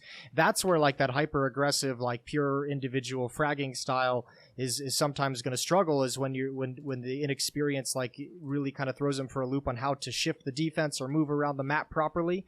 I think that's where you probably see the most results or the most issues with that inexperience. So the question just becomes, at what point do we say, okay, now they've had enough time, now they've had enough experience, and this is where we should see progress, if there's ever going to be it would be like right now, like that's, and everyone I think is going to have a different feel for that. For me, it's not there yet. But we'll see. I guess because Neofrag and Fiku joined right before Dallas. I think before Dallas. Yeah, it hasn't been that long, really. It's been a pretty short period of time. I think the thing is, we're talking about the experience and stuff. I don't think they even try and qualify for Pro League. So they missed like 5 LAN best of 3s by not being, which is so ridiculous, part of Pro League, right? Why are you because not at the moment trying to qualify for it? I'm looking at the teams who are qualified to the conference right now. So at the moment for Season 17 conference, you got Falcons, Pain, Rare Adam, Movistar Riders, Imperial, Outsiders. I think they're actually trying to qualify for the conference through. That's why they play the Melbourne tournament, right? I feel like if you win one of those DreamHack Challenger events, you get a spot at the conference. That's why Imperial have a spot. Yeah, okay. Imperial have a spot because of ESL Challenger in Melbourne. And I mean, I guess this would also. Didn't they lose that in the final to someone? Yeah, I think they lost to Pain, but I think Pain had already qualified from something else. And I'm assuming that would be the only like realistic way for them to qualify OG, right? Because they Well, they could play in this online thing. I'll link it right here. So there's this here that Spirit and Sprout and Endpoint and stuff like that, Forza in here, are playing in right now. It's ESL Challenger League Season 43.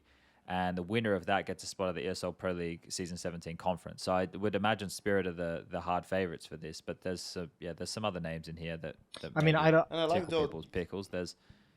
Go ahead, Jason. I don't know what the format would be for an event like this. Is it just like a one-day event? Because I would assume this is where you go back to the schedule and say if they have to qualify through like a league format thing, would they even have the time traveling to other events? Oh yeah, exactly. But that's part of the problem, right? Like maybe it doesn't sync up, maybe there's overlaps with that, but the ways to get in, I'm just trying to look at them now to see which would be the best ways in for them. And Yanko pointing out the ESL Challenger thing is very astute, right? That's how Outsiders got in. They had the ESL Challenger Rotterdam victory. Movi are there because of the ESL Challenger Valencia victory. So yeah, there are ways, and there's a real diverse bunch of teams. And this is also where you go circle back to the fact that they lost to Wings Up at Challenger in Melbourne, where you're just like, oh. True, yeah.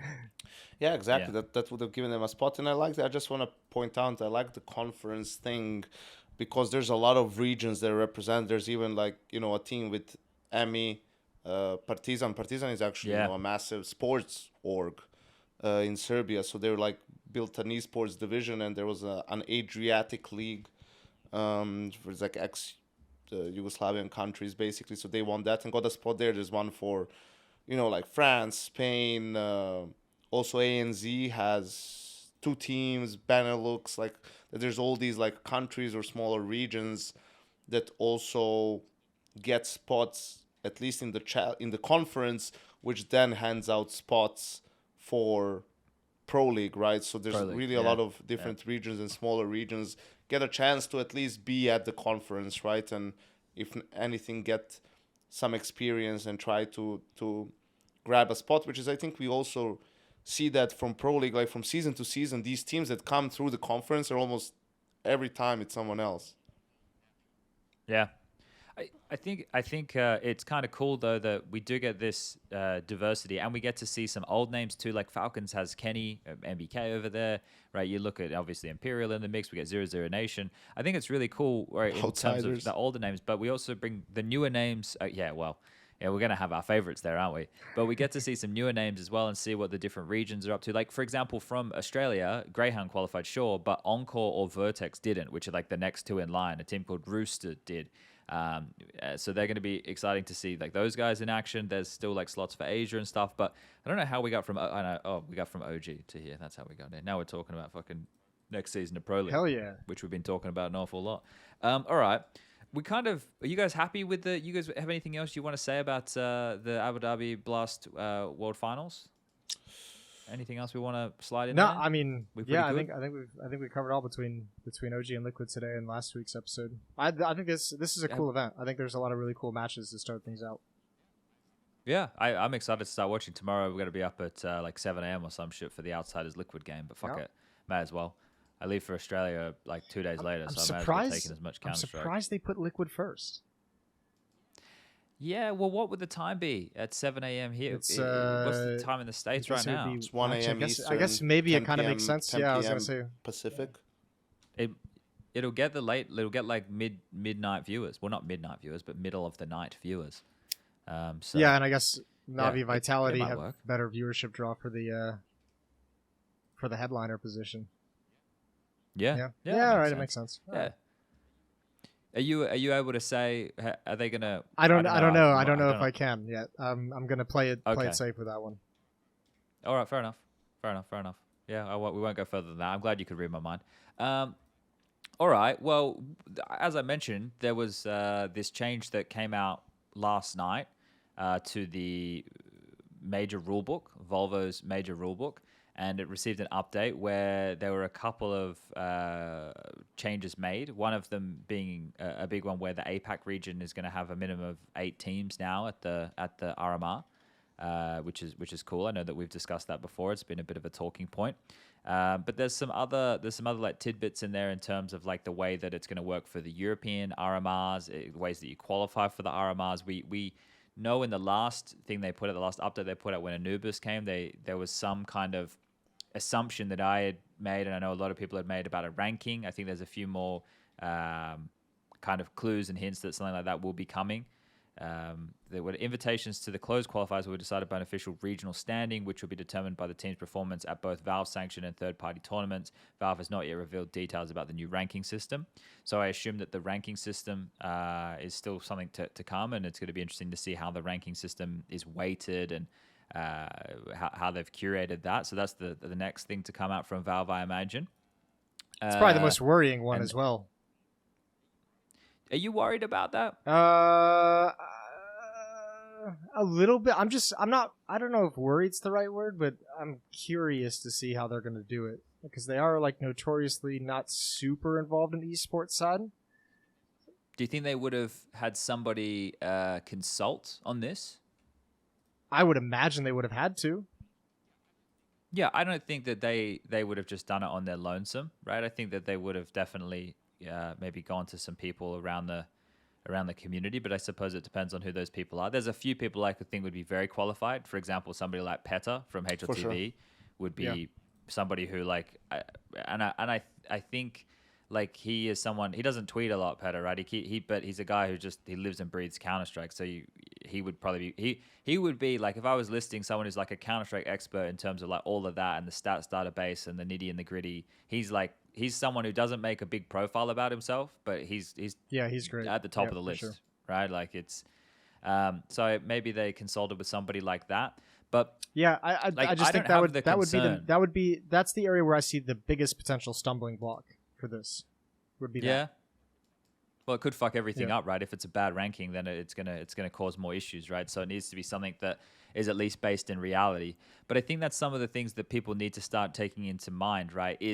And we've had a lot of conversations about this over the last couple of weeks, is about like the teams that you will be watching in partner style events, and people are happy with that or not happy with that or whatever, right? But in the way that the way that Valve have always functioned, and the way that I assume they're going to continue to function, is going to be merit based, right? And so like I have a hard time living in a reality where the way that they do merit-based stuff is with handout events, right? Or is stuff that, you could call an exhibition event. I just have a hard time seeing how or why Valve would weight those events high when they understand what's going on. The thing is also like, you look at the HLTV's ranking, right? And I think we can all agree it's pretty good, right? Like if you look at the ranking right now, sure, like you have a team like G2, who is number 12, right? And then IP in 13, ends in 14. You would probably argue that these teams shouldn't be as low, right? Maybe, I don't know. But it's like... Maybe you could have an argument, but what have they done because of the names, and you have the name factor, and realistically the results haven't been as good. So I don't think the problem is like in the top 20 or top 30, even anything like that. I think you run into some issues when you need these teams, because for the major, right, you need to go way wider than that. And then between, 40, 50, whatever it is, like when there's just 1 point can make all the difference, or 3 points can make all the difference, right? Is like,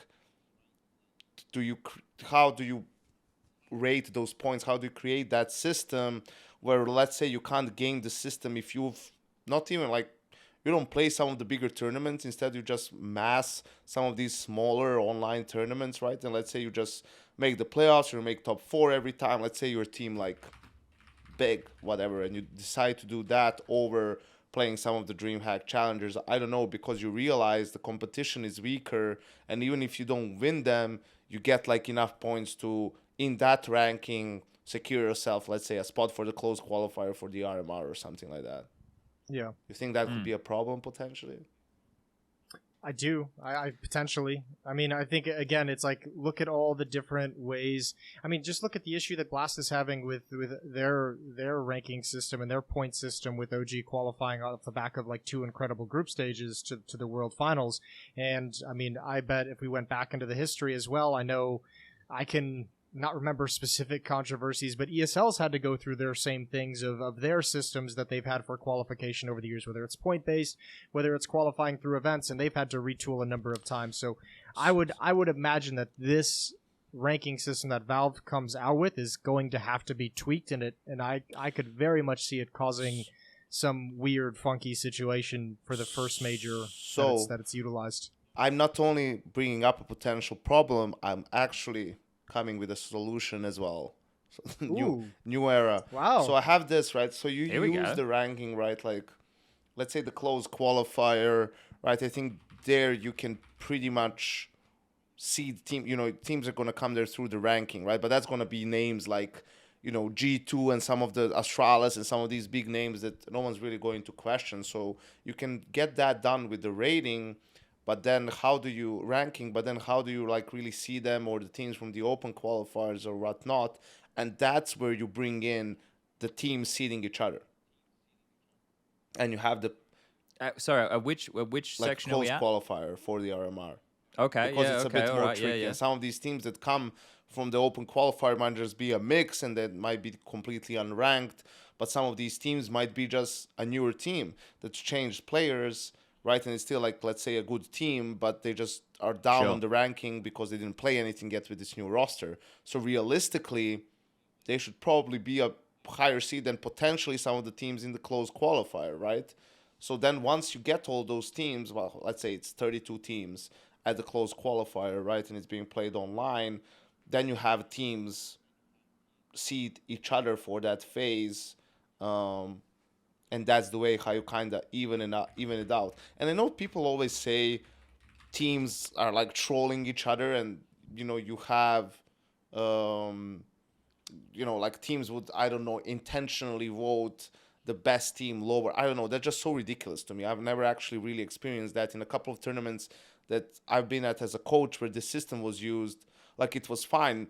Usually you feel like, sometimes other teams underestimate you, right? But that's also just a motivating factor when you say, wait, we are below these teams, for example, then you're just, well, let's show them, right? Like, who's really where, or something like that. And I think it was one of you two guys, maybe you, Chad, who said that the guy who brought it up at ESL even said like the mathematical model that's being used for that erases like the outlier. So if you had a team put, I don't know, Navi and FaZe like 16 and 15, right, that wouldn't be counted at all. Yeah. I think that would probably be a good time to do that, right? Especially with having I don't know if you'd have to use the ranking, right? Because those are the teams who get invited based on their performances. The regional standing. Sorry, you could use you're using the regional standing to invite half the teams at the closed qualifier. Yeah. The rest have to go through the open qualifier, and I think that's fair, because that's probably a decent way to seed them in with recent data. I'd be curious to see if that would be something they'd want to do, but that would be a good point to do it. And then I guess how would that, I guess at that point, would you reseed then? How would you reseed them for the RMRs, or would you just use the regional standings? Would you use the placements? You'd have to use the placements at the closed qualifier, right? You couldn't. You just have to. How could you go against that? It depends also when the closed qualifier is RMR? before the RMR. Like, you mean the seeding at the RMR, how it would be determined? Yeah. No, not from the closed qualifier. Just like you don't seed at the major from the RMR. Why? Because you can have a team come through the open qualifier and, right, let's say, who knows what the format is going to be at the closed qualifier. If it's the same shit one with 2 best of ones and Swiss and then a best of 3, and let's say they get 2 best of 1 wins and go 3-0 or 3-1. So then at the RMR, they should be seeded over, I don't even know who, right? Like a really good team that's there as well. Like, no, you reseed. Wouldn't their regional standing though change depending on how well they did at that closed qualifier? It would, right? but let's say the closed qualifier is online, then even if they have a good result, it should change, but not change by too much. And then you use their ranking. You don't use just the closed qualifier result.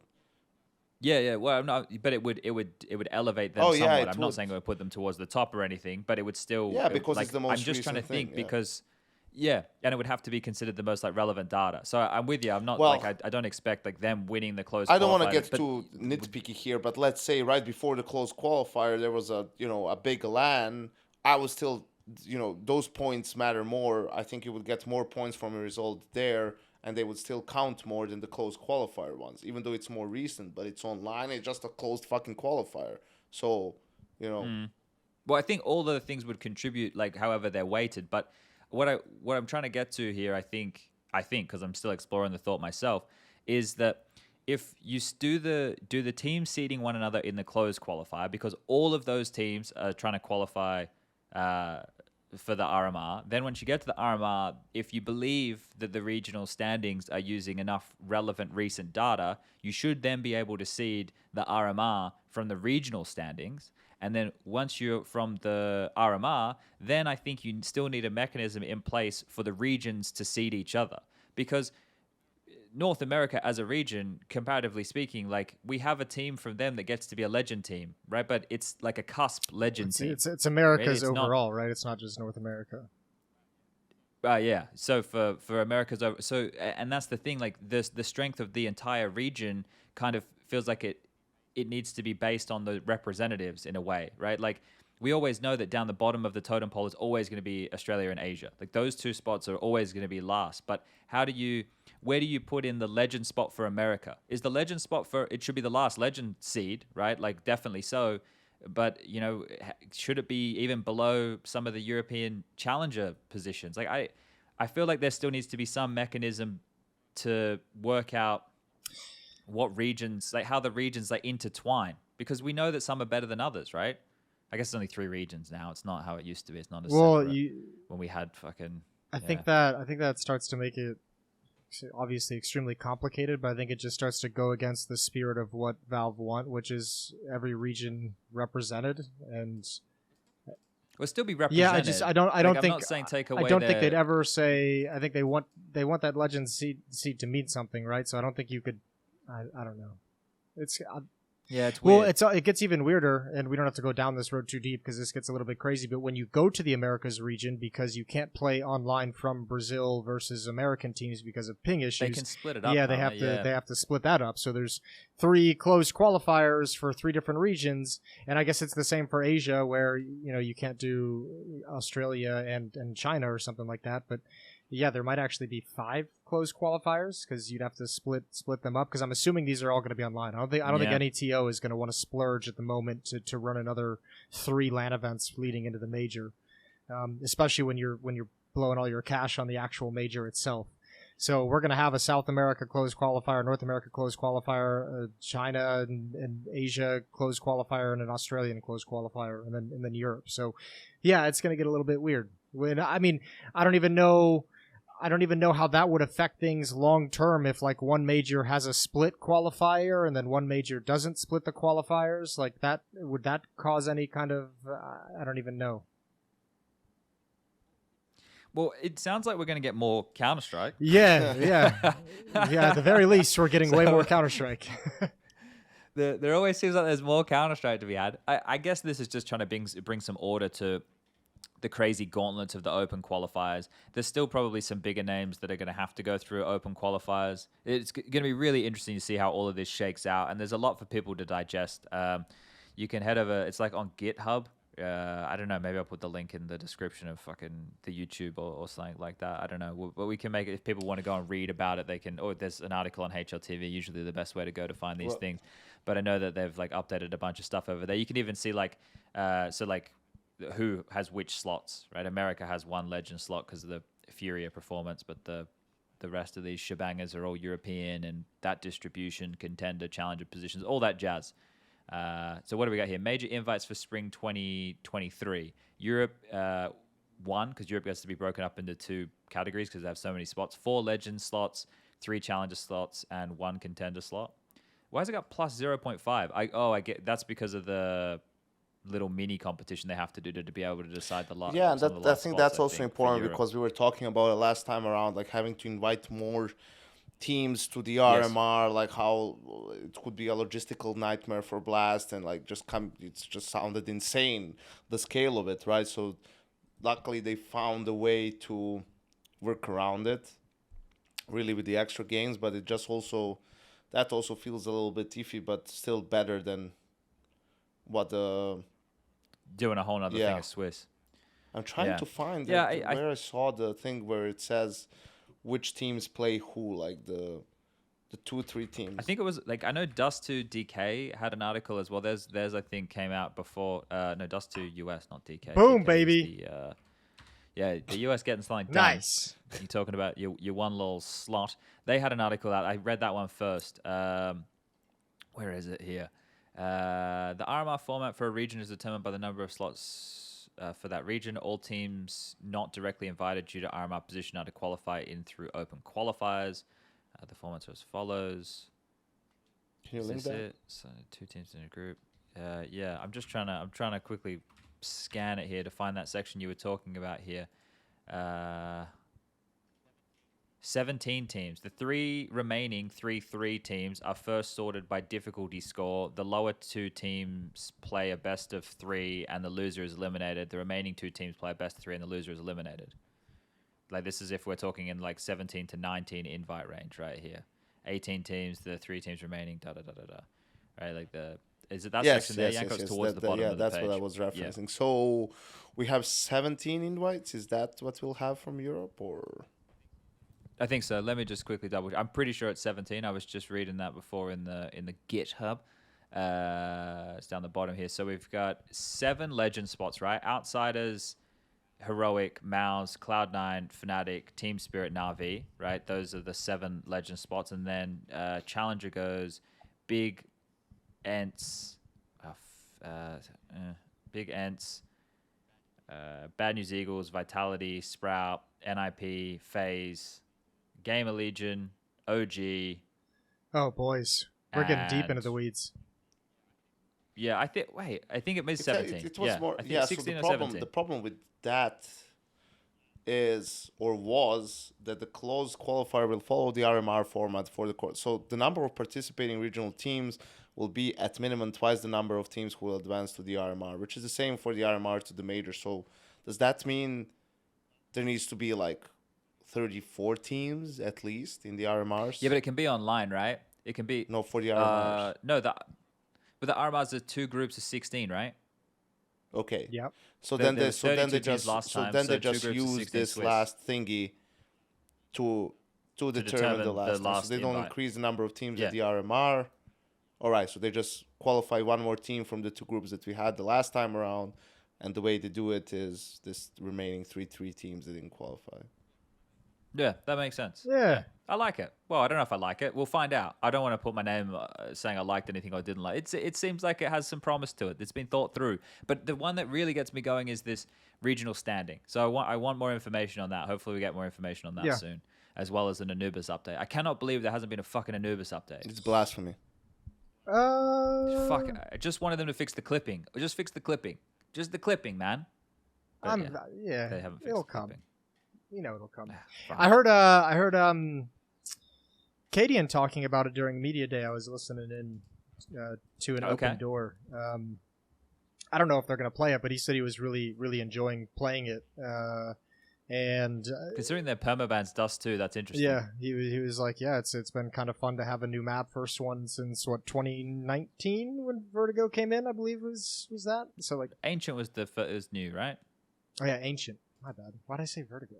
Oh, I don't know. I know I'm what you broken. meant. I bet it was 2020 Ancient came in, right? Or was it 2021? I don't know. Maybe 21, I'm quoting 21 Cadian Ancient correctly, came and he was wrong. Let's pin it on him. 21 IM summer right. was the first event. That's possible, Yeah. Jason. I'm happy to do that. Cadian's not here to defend himself No, right it's his now. problem. It's his fault. Yeah. Kick the can down the road. But they're seeming excited to play it. That's one of the factors for them that they could just do because they are essentially just pugging. Why not bring out something new? Why not just like play Anubis with config in the lead up as practice and then just fucking play it and see what happens? Or at least have the I threat of think it. Chad, you said you thought it was going to be played 3 times this event. Yanko said the over under was set at 2.5, and he thinks it's going to be 2. He's taking the under, I believe, at the last episode. I'm gonna go up to 5. It's gonna be played 5 Oh, you're times. changing to 5. Wow. I Yeah. thought 3 was a Yeah. great place for you to be. I'm not going to lie. The map's a good map. It's a good map. It's going to get played. People are going to take some risks. People are feeling a bit fruity, a bit funky. They're going to be outside the box. They're going to be doing some naughty business, and it's going to make me excited to watch. So I hope we see a lot Do of either of Anubis. you know anything about Nipple? Or MPL, as he is now known. NPL. Yeah, whatever we want to call him.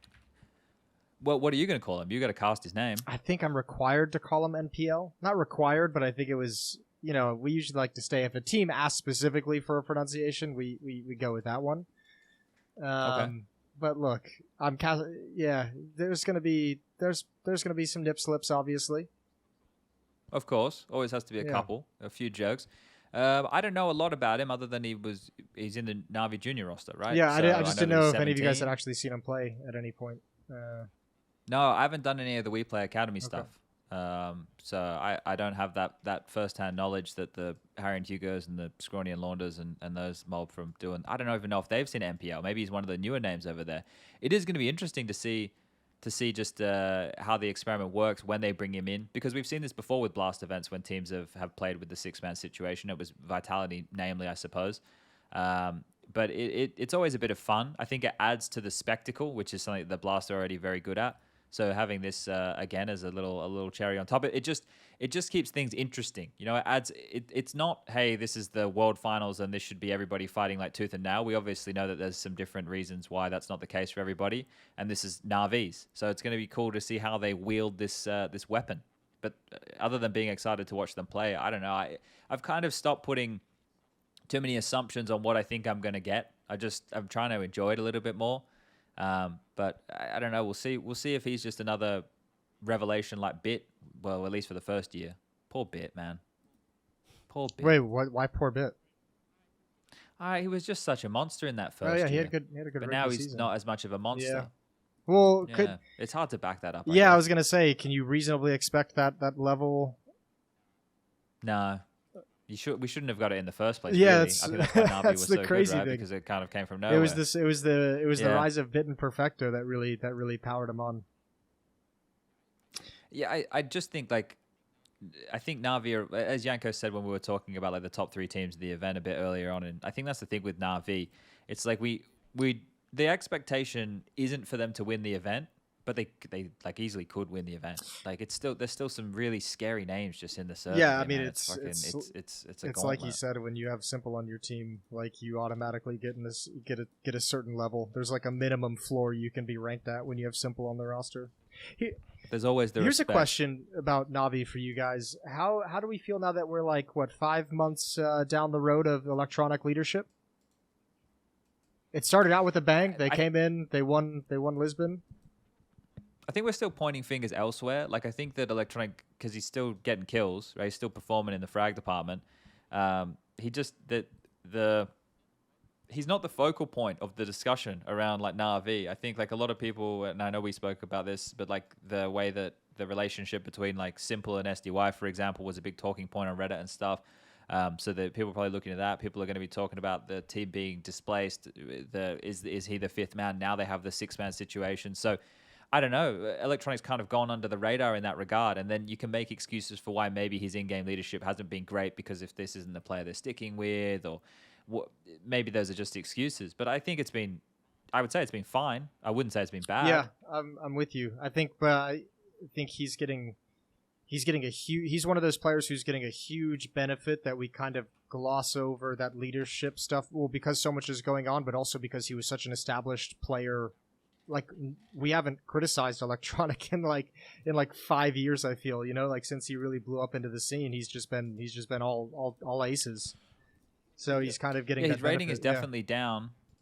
His rating is definitely down on last year, but they're also not winning as much. So like, Yeah, is that on him in the way that they're? I don't no, know. I think you framed it well, because I think there's so many external factors going on as also that it's like there's so many other places you can point to for a drop in performance, and it feels like at the moment Navi is just like carrying a lot of extra baggage around with him, a lot of extra weight, and of all the circumstances that you can't really pin it on any one thing, Yeah, I think he's doing fine. Yeah. I think it's more so, they're lacking some cohesion as a team, right? And it's like their style is dependent on individuals, doing some micro stuff really well, having good timings when they go for those later splits and whatnot, playing off of each other, giving good information, right? So I think more rounds were lost because of that than him making like terrible calls. And I think also having Simple on your team as a guy who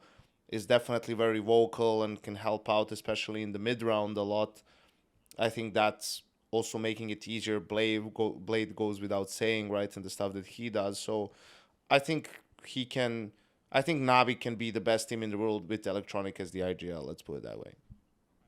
All right. Okay, fair enough. Yep. I always like watching Navi play. It's always a fun, exciting team. I think that's the thing. Like the reason that these names we like watching them is because the Counter-Strike can be really, really entertaining. And if the Counter-Strike's not entertaining, maybe some of the reactions or the personalities can be entertaining as well, right? So there's always something to follow along here. That's why Navi, I guess, is such a popular unit. And we get. Look, if we had Cloud9 at this event, we'd probably have everything we want for the year, really, right? Cloud9 are the ones who are missing here. If we had Cloud9 there, you could make an argument for ENT after their early year, but the fact that the roster changed with two significant pieces. But then you can make that argument for a bunch of other teams. Like I could easily say, oh man, maybe it would be more exciting to have Spirit at this event than it would to have G2, right? Like there's a whole bunch of names I could maybe chop and change out like that. But Cloud9 feel like the ones who are missing from this puzzle here. Were we talking on the last episode we did about the potential changes? I think we did, right? We covered off that news had already come out. Yeah, where we spoke Cloud9. about Cloud9 and the rumors. Yeah, okay.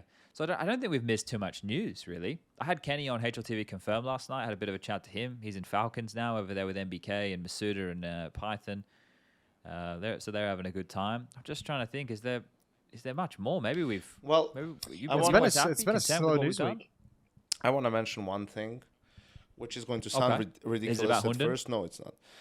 It's about the IESF Grand Finals, which had Okay, the Blue Jays won. beat IRC, right? Who was obviously at the major, and they beat them 3-1 in a best of 5, where IRC had a 1-0 default, lead. Yeah, Advantage, and the yeah, result okay. was 16-3, 16-8, 16-7. So they beat them handily, and this is a team that's been a couple of times. I've followed some of their games because they're from this region, and they were just like one series away from either qualifying for the RMR or qualifying for like a bigger tournament or a play-in here, or maybe one of those DreamHack challengers and whatnot, and couldn't just get over the hump. But they've been getting better, and this Chachanito guy or Cacanito, I'm actually not sure how he would pronounce it. I think it's But- Cacanito. Someone spoke to Jason and I about him Yeah, recently. and he is really good. Like, and I think I even heard Macedonians. rumors of a couple of like tier 2 wars, like international teams taking a look at him as well. So might be a team that we will see at some of the tournaments we do next year, right? If they're able to kind of build on this a little bit more, and just had like catch that break, basically. But don't Yep. be surprised if you hear their name next year a little bit more often. Okay, one to look out for And here. they one for are the in future. this, they're in the challenger season still. They're playing Saw in like the upper bracket semifinal. They're actually playing them today in 5 hours. Okay, so they could be there the conference, at the conference. Yeah, okay, cool. We'll keep an eye out for that. So there's more games of Counter-Strike going on here. Yeah, I think was it Lens, Jason, we were talking to? Might I have think been. maybe. Yeah, because we were talking to some people at Pro League, and I think maybe it was Lens from Yeah. Big, but I don't remember. It was. Yeah, it it was. It was. Yep. I'm pretty sure it was. That would have been during that conversation. My brain's it's kind of working. I'm not doing the music. I was trying to anymore, think but, back to who would have mentioned him to us, and my brain wasn't going as far back as Pro League, so I'm glad you pulled that rabbit out of the hat. Yeah, it just feels like I'm always here, mate. So it's just down the road, really. All right, gentlemen. Well, this has been another bit of an episode here. I liked it when we had that episode and there were more people active in the comments. Maybe we could start, especially if we start using the Twitter. You could start if people have questions for when we're on the show and stuff. We could A little AMA segment. talk about them. Yeah, any stuff like that could be interesting to do, I think, here to get a bit more engagement. We were talking before we kicked off today's show about what we're going to do for the one after the Blast World Finals come to a close. So we'll have to work out the timing for all of that. We're all going to be all over the world. I'll be down under. I think, Jason, you'll be back in the States. We'll actually Bianca, you'll have be in to Europe, so that'll coordinate be- 3 time zones that are like at the very least 6 hours apart. So it's gonna be like morning Yeah. for Jason, midday for me, probably and midnight like for me. night for you. So that's gonna be fun. Yeah, well, we could actually do the what is it? It's 6 p.m. somewhere. I think so we what's could all be more having realistic having a is like drink. when it's 9 p.m. for Jason, 3 a.m. for me, and like 11 a.m. for you, Chad, because that's when we're all I don't probably even the know. most alert. Well, look, okay, I think I've been alright. awake for 26 hours straight at this point. So You sound can great, handle it. buddy. I don't feel great. You got- I'm not gonna lie to you. It's Well, I haven't have a shower, or have you already had a shower? I've had a shower today. What about Try to steam be room or sitting down. sauna? I'll never try that. Fuck that shit. Yeah, I had my shower. I could do a shower. I have to go do a media after this. I have media in 20 minutes that I gotta go do. Okay. Well, this is perfect for us to be it winding really up the show is. right now. Then. Yeah, I landed at 4 a.m. Tried to sleep, didn't sleep. Went for a run, did breakfast, did media, did All right, this. fucking Mark Wahlberg. I know. I'm trying. I'm doing my best. I gotta last 5 more hours and then I can sleep. 10 p.m. tonight, and then I pass out. And I hope and pray that I'm on the Abu Dhabi schedule from there on out. All right. We'll Well, it's see. been our pleasure to keep you awake, Yeah, it's Jason. been great. Should we close it out and do a prediction of who's going to win Worlds? Okay, sure. Do we want to give justification? or do No, we just wanna throw out a say name. who we- I who think we- this is pretty up in the air. I think there's a lot of ways you go with it. So let's just do just for shits and giggles. Mine's the most boring. I'm gonna go for I'm probably gonna phase. go for Outsiders after saying most boring. No, that's gonna No. be me. I'm gonna go with Outsider. Okay. All right. Ah. And Jason's gonna go with Liquid, of Yeah, course. right. I was actually, not to crowd in there. I was gonna go for Phase as well. Oh, that's I all right. was gonna go We for can phase. both be behind the I, phase. I, Yeah, I'm excited all right. for every game Outsiders plays though, just because I want to see them against the big boys. That's the thing. That framing is great. That's a really great framing to have around it right there. And I think that there's also a lot of potential for explosive matches considering the situation around Heroic. So yeah, it's gonna be a lot of fun. I always enjoy it. Oh, I did want to. We should now. We'll talk about it next time. I'm gonna put a pin in this. We'll talk about Write it it next down. time. You're gonna Everyone forget good? because we're not gonna do one till I would imagine after Christmas. Fuck, I don't know. We'll Yeah. work it No, we'll out. do Anyway, one I'll next write it week down. It'll be this time, somewhere. Jason, when you're back home before Christmas. Okay. There you go, Perfect. Jason. But then we'll do Pre-Christmas one after episode. Christmas Yeah. as well. Maybe we'll just do one at Christmas. We'll do. Wait, your Yankers is on a different day. It We've is, already yeah. determined We that. could do All right. we could do two Let's get outta Christmas here. episodes. I like a Christmas special. All right. All right. Goodbye, Merry everybody. Christmas. Bye.